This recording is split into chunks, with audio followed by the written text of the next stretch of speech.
السلام عليكم أحلى متابعين قناة برهوم ستريت فود. حلقة جديدة، نفس جديد وجو جديد.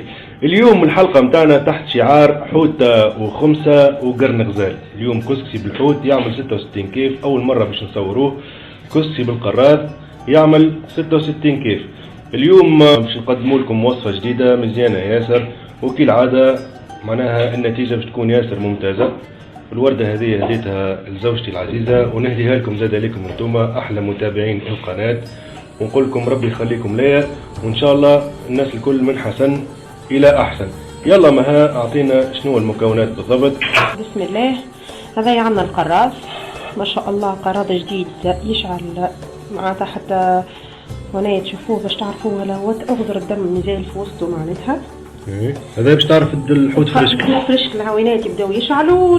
عندك هوني بلاصة الغلاط مش نقولوا ما نعرفش. يعني راه على فكرة صفر في الحوت ما نفهم شيء. باش تعرفوا يبدا يشعل تبدا شادة روحها أخضر ما شاء الله. شدها معناتها من حتى من الذيل تلقاها شادة روحها. شوف الحوت اللي يبدا معناتها تحسوه موش جديد يبدا هكا معناتها ياسر مو فهمت. باهي هذوما كريتين قراص. باهي فلفل حشيته حضرته تجاه الملح. هذا احنا كسكسي بالحوت في قصر هلال لابد نطيبوه بالفلفل هذا اللي هو الفلفل الاحمر شايح، نفخوه بشويه ماء سخونه، منها تنحي كالتراب لاصق فيه من التشيح، ومنها تخليه طري معناتها يتنفخ شويه يتنفخ صغير يولي طري.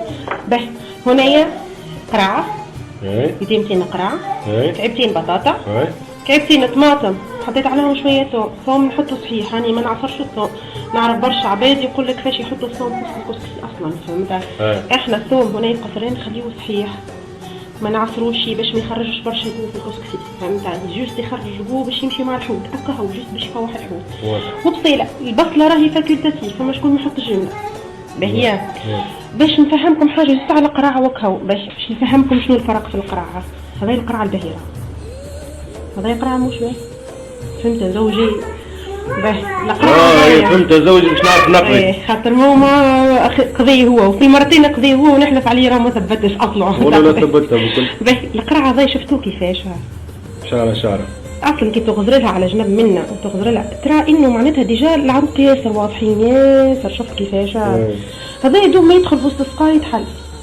طيب برشا معناتها. باهي هذا اغزر كيف نشوف شاده روحها قرعه شاده روحها. ما يشري اخوك؟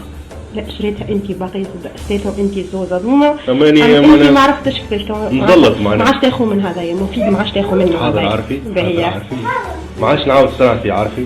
اوكي اخر مره. باهي تو باش نبدا. بسم الله يا ربي. باش نبدا. هذه الورده لشكون هذه؟ شكون جاها؟ ربي يبارك لي فيك ان شاء الله. هذيك وليده عايشك يا ستي، ربي يولف بيناتنا، وان شاء الله اي وحده تتفرج معنا زاده ربي يولف بيناتها هي وراجلها، ودعواتكم الناس الكل. وفما حاجه اخرى ديجا. امين امين. وراو كالعاده في الحلقه هذه المي مقصود زاده نفس المعاناه. لا المره دي مش مي مقصود، المي ما حلش بالكل. هذا حد اليوم ما مريناش مي محلول. الانترنت زاد مقصود. اي اوريزمون معناتها الحقيقه معناتها اني ديجا نخلي برشا مي فهمت. سينو صدقني معناتها نصور العباد الاخرين اش عاملين، والله العظيم لا حول ولا قوه الا بالله. الحق شيء اسف شيء اسف معناتها الانترنت مقصوصه والمي مقصوص. اللي يعطيهم الصحه خلونا الضوء معناتها، سينو رانا قعدنا هكاك. عايشك يا دوله خليت لنا الضوء. اما نصار كان قصوه خير باش نضلوا مرتاحين معناتها. نبداو على شمعه خير معناتها. وتنقض الطفوله والشيب والشبيبه. باش نزيد نذكركم بالتحدي اللي قلت لكم عليه المره اللي فاتت. بارتاجيو الشان متاعي لو ماكسيموم باش توصل للبرشا عباد، باش توصلوني لل 5000 مشترك، باش نعملوا التحدي اللي حكيت لكم عليه المره اللي فاتت. يا تقولوا لي يا ناكل يا راس مصلي، والا الببوش هذا في صوره ما يبدا موجود، والا الحاجه طيبه بالقديد. هذوما ثلاثه اني اصلا ما ناكلهمش، وخاصه الراس. انا نقول لكم انا اللي يحب يتشمت فيه اكثر ما يمكن. حقيقه خاصه القديد ما يحبوش هو يطلع فيكم مو برا. لا اسمعني نرجعوا لموضوعنا. نرجعوا شنو نتبلوا الكسكسي نتاعنا. نتبلوا فلفل اكحل وملح فلفل احمر اكهو. فلفل اكحل وملح وفلفل احمر اكهو. واضح. وطماطم الحكه نتاعنا بالطبيعه. هذه بريسك اني باش نقص، ما نعرفش نقول لكم علاش باش نقصها. نورمالمون هكاك على الكيلو اني راني باش نقص على خاطر الحوت اللي جا باش نطوفه من توا. واضح. هذه باش نحط بريسك شطره مغرفه. اي بالطبيعه حوت وفلفل اكحل ما كومبينيزون ما تكون كان ناجحه معناتها. فلفل احمر كالعاده اني نحبه احمر. انا زوز مغارف بريسك. الحوت شنو نعملو؟ الحوت باش نعملو كيما هكا، باش نقصو في زوز. انا ما نحبش الحوته تبدا على كبيره في وسط الكسكسي. هذوما توا قصينا الحوتات نتاعنا انصاف. بالنسبه للذيوله هذوما كل كاش نشويوهم نعملوهم مشوي، وهذا الريوس نعملوهم مطبوخين. وبالنسبه للثوم نقصوه هكاك كبيره. واضح. شفتوا كيفاه ولا باش نزيدوه فلفل اكحل. ديجا حطيت الملح انت؟ حطيت ملح، حطيت برشا ملح. راهو تقولوليش علاش برشا ملح وكل شيء، هذا كل كاي بعديك هو اصلا باش نقول اللوطه في قاعه واحده معناتها. واضح. والا كان تحبوا تمصمصوه تمصميصو وتحطوه مصمصو، اني جوست نبنن فيه هكا هو تو. طيب بالنسبه للثوم قداش حطيت ثوم؟ 3 شهور. لا حطيت راني راس ثوم، اما نقص فيه كبير كي هكا. راهو بالطريقه دي راهو ما يبننش برشا واضحين. واضح. توا الحوت هذايا كيفاش باش تفوحوا منها؟ باش الثوم ملحي مقدار قد تحب الثوم ما فيش. عندي هدايا صح حوت رايح اني قوي محضرته، فهمت؟ فيه تابل وقرويه وكمون وكليل وكركم. شفت نحضره من قبل وثوم مرحي، نحضرهم ونشيحهم بعد كي نرحاهم. واضح. شم الريحه. تتبيله سحريه. ماما هذه عشوشه قال لكم ماما شويه تابل كرويه. قولوا لي تابل كرويه؟ وي تابل كرويه مش برشا، راهو شويه. اما اكثر حاجه نحطوا كمونه، مش على خاطر حاجه. تابل كرويه يمشي برشا من الحوت الازرق. الحوت الابيض اني ما نحطلوش راني ماهيش قاعده.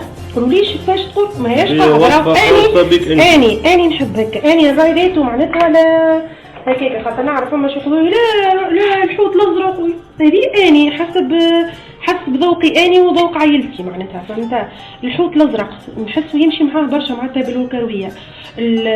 معناتها اكثر حاجه، فهمت؟ هيك علاش نحط اكثر الحوت الازرق كيما الرزان كيما السردين يمشي معاه التابل والكرويه، يمشي معاه برشا الكليل. الحوت الابيض ما نحب نحطش برشا الحقيقه. كيما نقولوا الوصفه الاساسيه نتاعي كمون وثوم وملح، فهمتوا كيفاش؟ هذه اكثر حاجه لازم نعملها، فهمت؟ راهو هذا حسب اجتهادي الشخصي، مانيش نقول راني بول عريف ولا حاجه، ما جوست اني هيك نعمل معناتها. ردهم كي المعجون. اهم حاجه نحب نحط الدجاج نقول شبهها صفرة برشا. الهريسه الهروس المساند الرسمي.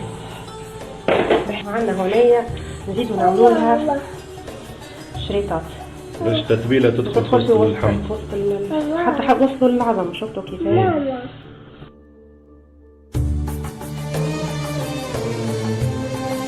يا جماعه توا جوست ناخذ شويه من العطور بتاعنا ونمليو هكا الشقوق. اول حاجه الشقوق والكرش من الداخل. بالطبيعه هذه التلبيسه تسمى مش تفويح. يعني خاطر الحقيقه نحبوها يبدا شارب بالباهي. وقلت لكم حوت ازرق بالحق جربوا مع الحوت الازرق، حطوا شويه كليل مرحي والله يزيد معاه شطر. راني هنايا في التتبيله اللي عملتها اني حاطه من كل حاجه شويه شويه، راني معناتها مانيش حاطه كونتيتي كبيره، فهمتك علاش معناتها ما قلقتنيش. هي راي ما عندها تفويح صراحه في الحوت ياسر طياره.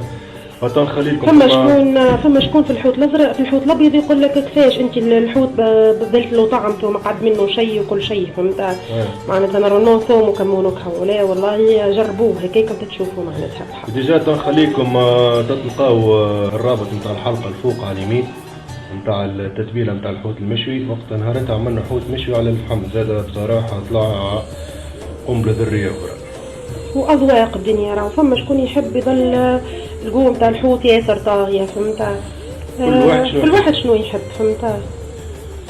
باهي تكمل تفاح الحوت ونرجع لكم شويه اخرى. كملنا احنا تو جوست نمشيو ديريكت نقليو الفلفل نتاعنا ونحضروا. علاش حضرت الحوت من قبل؟ لازم ياكل بنا نتاعو الحوت. واضح.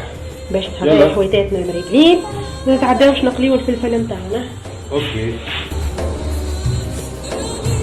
باهي توا قلينا الفلفل نتاعنا، شوفوا محلاه ما شاء الله يعمل 66 كيس. توا شنو نعملوا توا معاه؟ نحطوا فلفل احمر. وانا تقوليش فيك حطيتش برشا زيت، راني بالعاني ما نحطش برشا زيت في الاول باش ما يتحرقش الزيت بالملح نتاع الفلفل وكل شيء فهمت. واني راني نحب نقلي يكون نفس الزيت اللي في الكسكي، راهو يخلي يذوب نينه في الكسكي معناتها فهمت. ممكن توا تحط الفلفل هذايا الفلفل الاحمر. بعديك نزيد شويه زيت زيتونه معناتها فرشكه هيك، علاش ما نحطش برشا زيت. هنا يتبعونا معناها بالتفصيل نتاعنا جوجو ما يعمل جلويله كما نقولوا احنا. نحطوا عليه الخل،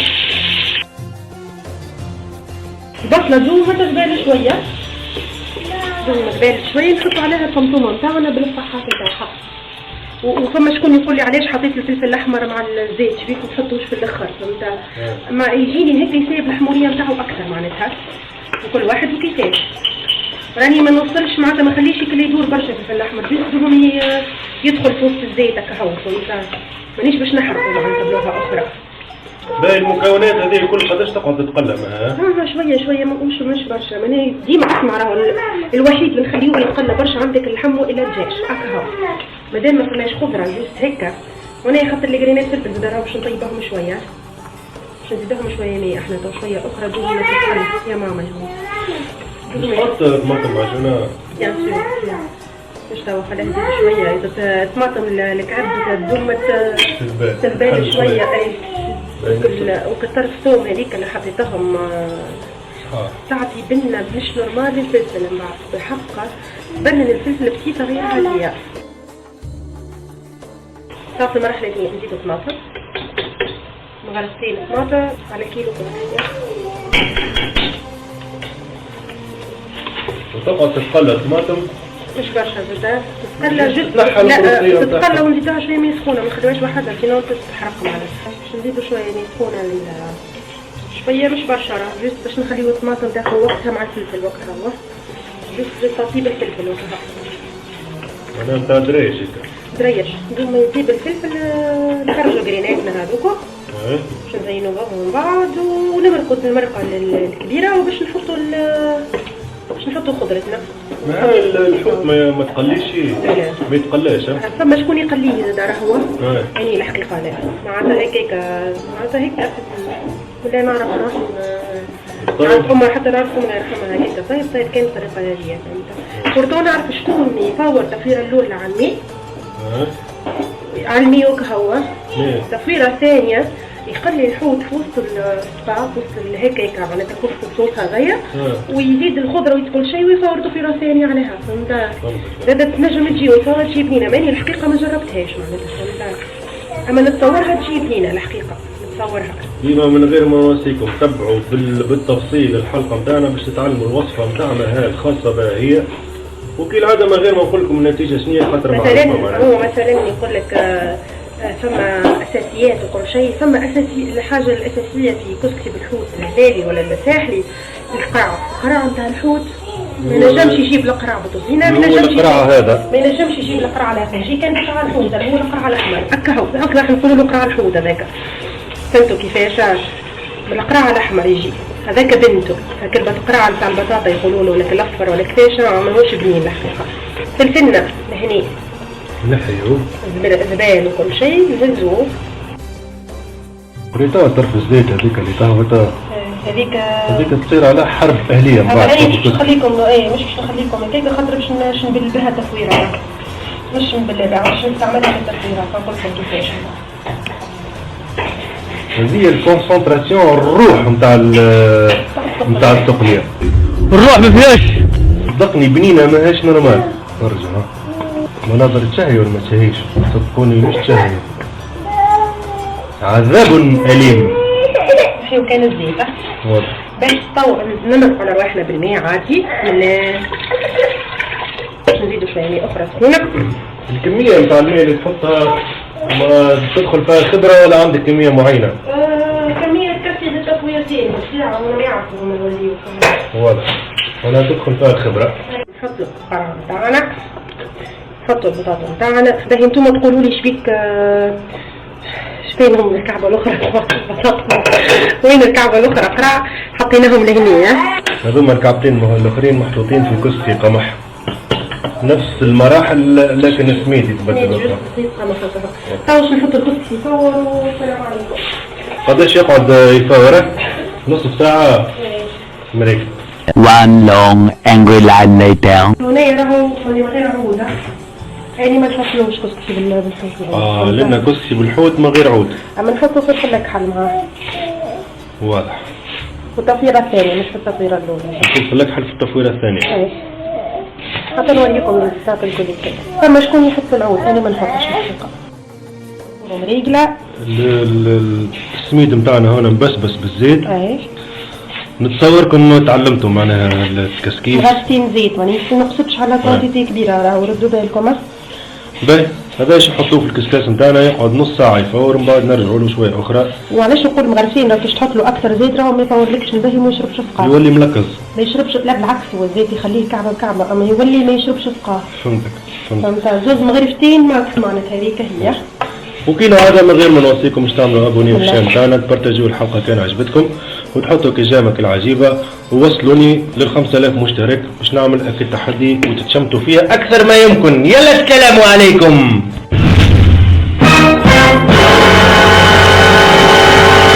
هاي سيدي قداش تعدى وقت نص ساعة. نص ساعة على التفويرة الأولى كالعادة باش نبلوا الكسكسي نتاعنا ونبردوه. التفويرة الثانية شرجوه. والتفويرة الثانية قداش تقعد زادا؟ 4 دراج حاجة كيف الحوت و4 دراج ونص ساعة معناتها. واضح.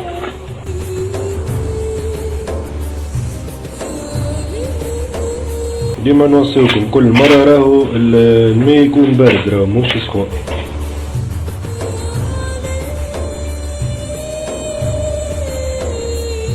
زاد شوية. زاد.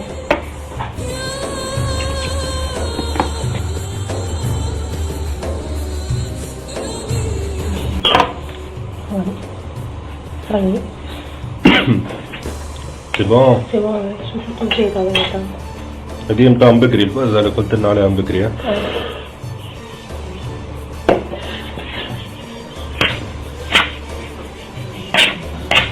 شنو معناها انت هذيك تزيد تفوحوا؟ فوحوا ايه.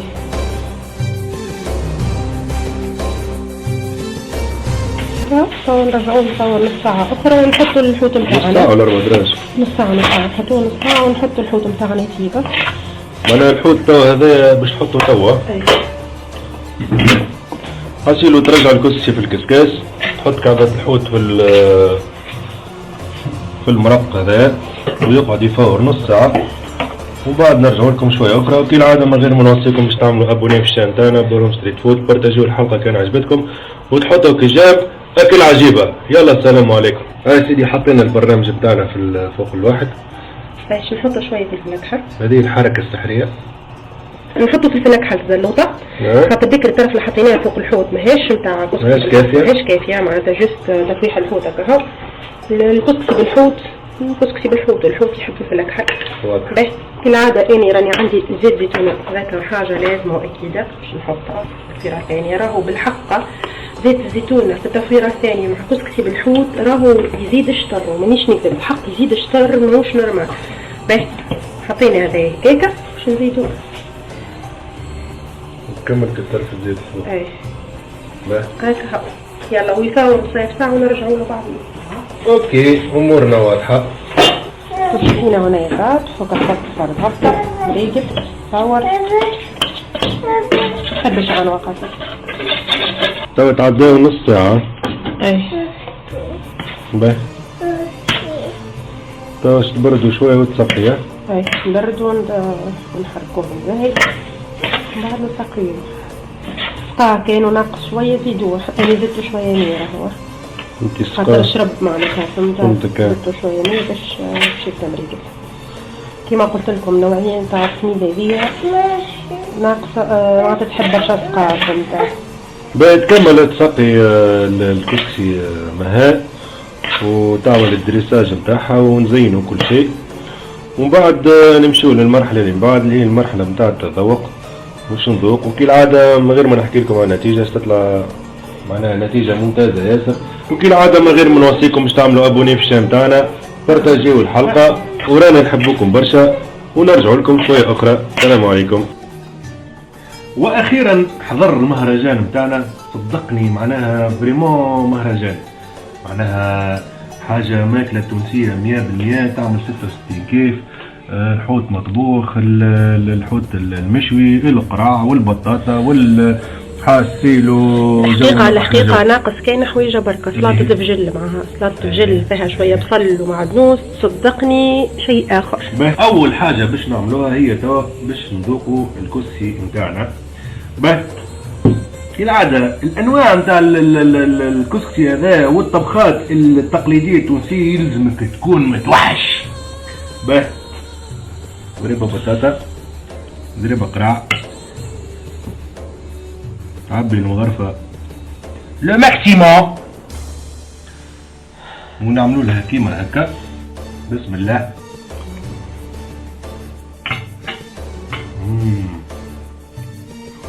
يلا فيفا اسمع، كسكسي كيما هذا كي تاكلو مربيش نسألك سؤال أنور، لازمك تغمض عينيك وتسرح في ملكوت الله. باهي سؤال، تحسوا مطعم ثوم برشا فوق القيمة ولا؟ لا، تحس بالحق راهو بالطريقة كي تقصوا الثوم هكاكا راهو ما تحس، ما تقولوش ثوم وكسكسي، ما كومش باش تطعم طعم الثوم، تحس الحوت بنين مبنن وكهو. هذه الحوتة المشوية متاعنا مزيانة ياسر، نعملوا لها كيما هكا مع واحد، ونعملوا لها كيما هكا قرش. جونا احلى جو. بسم الله.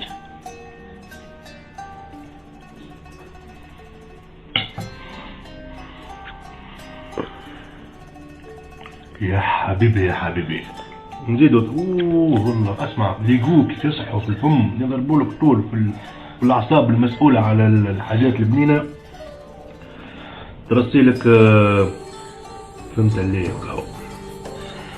هذه الضربة الاخرانية متاع الحوت المطبوخ.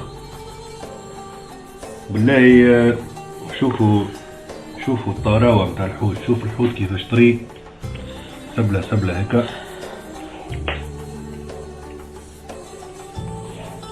تبعوا مها في الطريقة متاع التتبيل متاعها متاع الحوت، والله تنجح على الاخر. ماذا بيا نطول واني نقعد ناكل وحدي، هذا ماذا بيا ناكل وحدي الكل، اما ما نجمش معناها نخلي جماعة بلاش. وفي الاخر ما نقول لكم كان راني نحبكم برشا، عاملوا كجامك العجيبة، بارتاجيو الحلقة، والسلام عليكم ورحمة الله.